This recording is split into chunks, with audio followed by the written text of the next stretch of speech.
Hello दोस्तों, कैसे हो आप? आपका वेलकम है आपके अपने यूट्यूब चैनल के अंदर।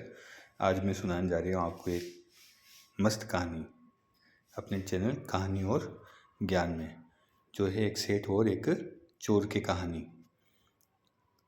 लेकिन इस कहानी को सुनाने से पहले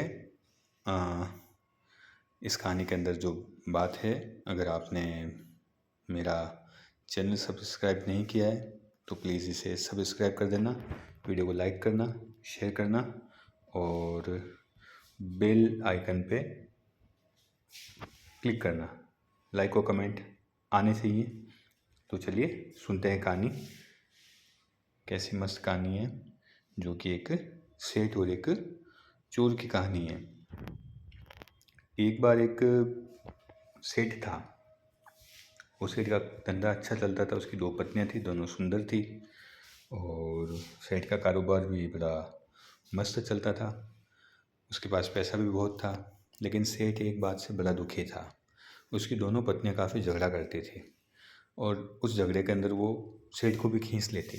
इसलिए सेठ काफ़ी दुखी रहता था और दुखी रहते हुए उसको सोचता रहता है इसका क्या करें। एक बार एक चोर उसकी दुकान के पास से निकला। उस चोर ने देखा कि सेठ की दुकान के ऊपर काफ़ी गहने हैं, वहाँ पे काफ़ी कैश भी है, पैसा है। तो उसने सोचा कि क्यों ना इसके घर जाऊं, वहाँ पे भी गहने और पैसा होंगे, तो घर जाके मैं चोरी करता हूँ, चोरी करके सारा माल लेके चला जाऊँगा। ऐसा वो सोचता है। उस रात दीपावली थी, सेठ दीपावली की पूजा कर रहे थे, दुकान पे ही होगा। तो ऐसा सोच के वो उसके घर चल जाता है और वहाँ पैसे चोरी करने के लिए जाता है।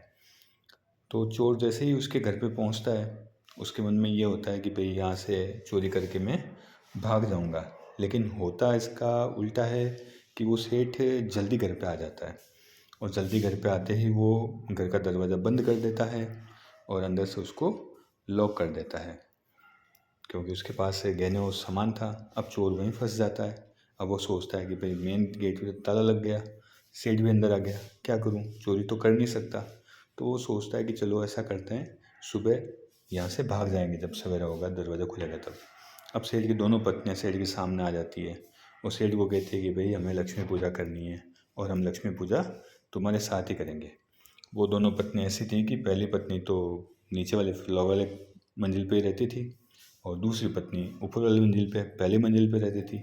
और दोनों लक्ष्मी पूजा सेठ के साथ ही करना चाहती थी। तो सेठ को पकड़ गई है। अब वो दोनों पत्नी आपस में तू मैं करना शुरू कर देती है। एक सेठ का एक हाथ पकड़ लेती है, दूसरा सेठ का दूसरा हाथ पकड़ लेती है और दोनों सेठ को अपनी अपनी तरफ खींचने लगती है। तो ऐसे तू मैं वहाँ चलती रहती है और वो चाहती है कि भाई सेठ पूजा उनके साथ ही करे। तो दोनों उसका हाथ पकड़ के खींच रही है, कभी इधर कभी उधर, आपस में झगड़ा कर रही है। ऐसा करते करते सारी रात निकल जाती है और सेठ बेचारा उन दोनों के बीच में पिसता रहता है।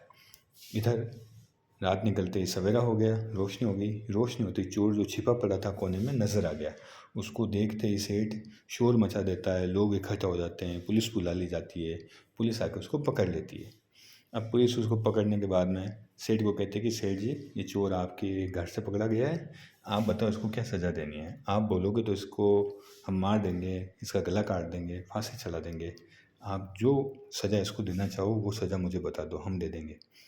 तो ये सुन के सेठ कहता है कि अरे अरे, इसको कोई ऐसी सज़ा नहीं देनी है, ना इसका गला काटना है, ना इसको फांसी देनी है। इसको सज़ा ऐसी दो कि भाई इसकी शादी करवा दो, और शादी भी करवाओ तो इसकी एक शादी नहीं करवानी है, इसकी शादी करवाओ दो, इसकी दुल्हन लेके आओ दो, दो दुल्हन लेके आओ, दो शादियाँ इसकी करवाओ, ये सज़ा इसको देनी है। ये सुन के चोर उस सिपाही के और सेठ के पाँव पकड़ लेता है, बोले कि मुझे फांसी दे दो, मेरा गला काट दो, मुझे मार डालो, कोई सज़ा दे दो, लेकिन मैं दो शादी नहीं करूँगा। मैंने सेठ का हाल देख लिया है, बेचारा पूरी रात दोनों बीवी के बीच में झूले की तरह झूलता रहा, फुटबॉल बना रहा, तो मुझे दो शादियाँ नहीं करनी है। तो दोस्तों, कैसी लगी आपको कहानी? लाइक और कमेंट करके ज़रूर बताना। दो नावों के अंदर सवारी कभी नहीं करनी चाहिए। तो इसलिए तुलसीदास जी भी कहा है कि भाई एक भरोसो एक बल एक राम पे विश्वास। बस यही काम हमें भी करना है कि हमें केवल एक का ही भरोसा करना है, हमें दो नावों की सवारी नहीं करनी है। मिलते हैं नई कहानी में। टाटा।